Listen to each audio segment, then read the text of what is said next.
masuk menipu. Bahkan beberapa aksi penipuan yang dilakukan menggunakan cara-cara yang cukup aneh dan cenderung ekstrim. Belakangan aksi penipuan baik di dunia nyata maupun maya memang semakin marak dengan menggunakan modus yang semakin beragam. Berikut On The Spot merangkumnya dalam 7 penipuan teraneh demi uang.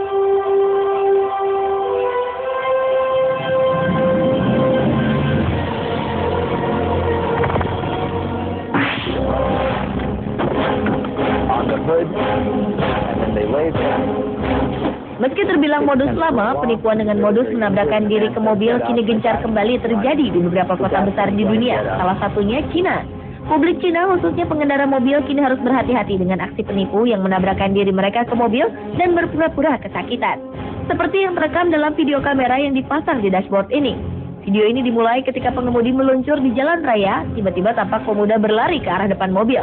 Mengetahui hal ini, sang pengemudi pun menurunkan kecepatan mobilnya. Dan anehnya, alih-alih berhenti dan menghindar, pemuda tersebut justru menabrakkan diri ke atas kap mobil. Pengemudi tersebut lalu keluar mobil dan meminta pemuda itu untuk bangun. Dia juga terlihat mengeluarkan ponselnya seperti hendak melaporkan pemuda tersebut ke polisi.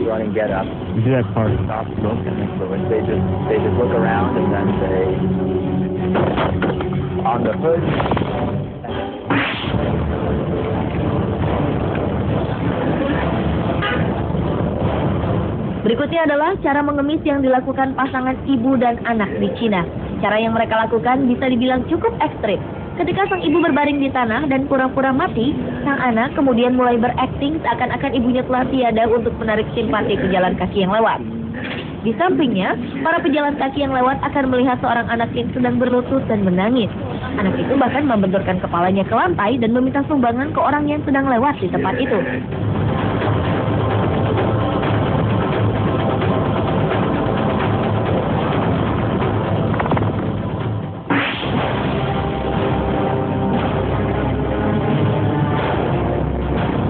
Seorang warga Inggris nekat memalsukan kematiannya hanya untuk mendapatkan uang dari asuransi jiwanya. Hugo Jose Sanchez yang kerap disapa Alfredo menjadi buronan polisi Australia selama 6 tahun. Ia dan istrinya membuat laporan palsu atas kematian Alfredo demi mengklaim dana asuransi sebesar 14 miliar rupiah pada tahun 2005 lalu dan membawa kabur uang tersebut. Tahun 2010, istri Alfredo, Sophie, yang ikut membantu drama kematian tersebut sudah lebih dahulu ditangkap. Sophie harus mendekam di dalam penjara selama 2 tahun karena kasus penipuan. Penangkapan ini menyebabkan drama kejahatan mereka terbongkar setelah polisi menemukan sidik jari Alfredo ada di sertifikat kematiannya sendiri. Sekarang Alfredo pun harus mendekam di penjara guna mempertanggungjawabkan perbuatannya.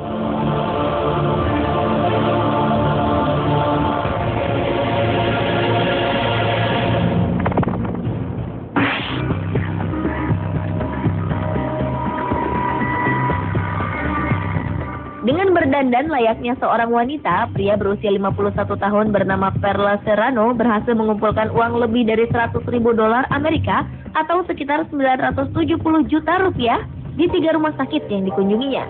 Meski tak mengenakan gaun, namun ia memang terlihat sangat menyerupai wanita. Ia diberitakan telah menggunakan berbagai identitas wanita untuk menipu pihak rumah sakit.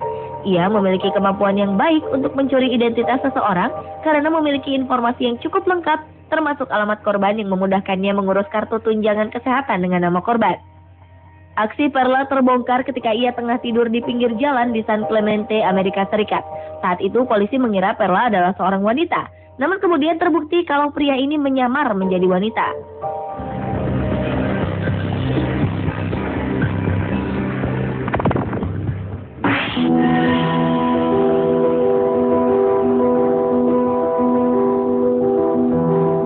Pada tahun 1920, Anna Anderson Manahan muncul di sebuah rumah sakit jiwa di Jerman sebagai Jane Doe, sebutan bagi wanita yang tak diketahui identitasnya. Pada awalnya, ia menolak untuk mengungkapkan identitasnya. Tetapi 2 tahun kemudian, ia mulai mengklaim sebagai Grand Duchess Anastasia Romanov, putri Tsar Rusia, yang diyakini telah dieksekusi bersama seluruh keluarga Rusianya 4 tahun sebelumnya. Anderson adalah wanita yang paling terkenal karena mengaku sebagai Anastasia. Hingga kematiannya di usia 82 tahun pada 1984, ia masih bersikeras bahwa ia adalah Anastasia. Pada tahun 2007, tubuh Anastasia yang asli ditemukan di Rusia. Dan akhirnya misteri Anderson pun terkuak. Tes DNA yang dilakukan dengan rambut Anderson menyebutkan bahwa ia adalah seorang pekerja pabrik yang hilang di Polandia dengan nama Franziska Zanskowska. Aksi penipuan ini membuat Anderson terkenal hingga banyak film dan buku yang ditulis tentang dirinya.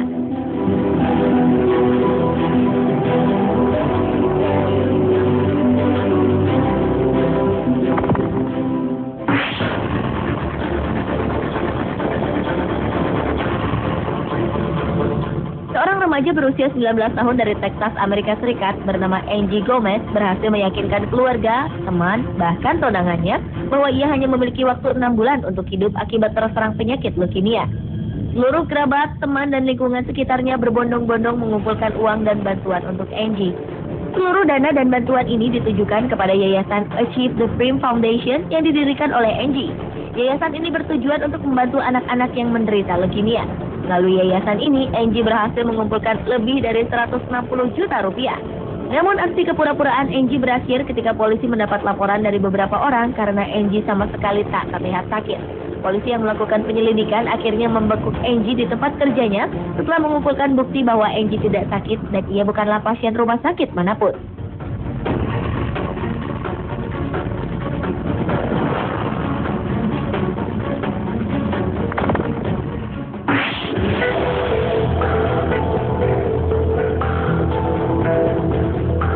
Martha Ann Nicholas, seorang wanita asal Virginia, Amerika Serikat, dibebaskan dari penjara meski ia telah berbohong karena berpura-pura mengidap kanker ovarium.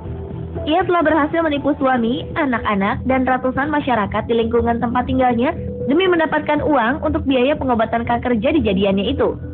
Perempuan 40 tahun itu mengaku divonis kanker ovarium di usia 20 tahunan dan setelah diperiksa catatan kesehatannya oleh para penyidik, ternyata tidak ditemukan bukti bahwa ia menderita kanker, sehingga ia harus ditangkap serta mendapat ancaman hukuman 5 tahun penjara. Martha akhirnya mengembalikan uang sejumlah $1.700 atau setara dengan 15 juta rupiah yang telah diberikan kepadanya. Pengacara Martha berpendapat bahwa ia menderita masalah mental yang membuatnya benar-benar percaya bahwa dirinya sakit. Kini ia tengah menjalani pengobatan untuk penyakit mentalnya tersebut.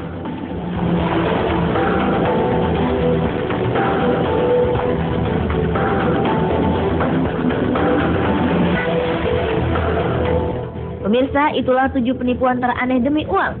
Apapun alasannya, menipu demi kepentingan pribadi dan meraih keuntungan adalah tindakan yang tidak terpuji dan tak pantas dilakukan.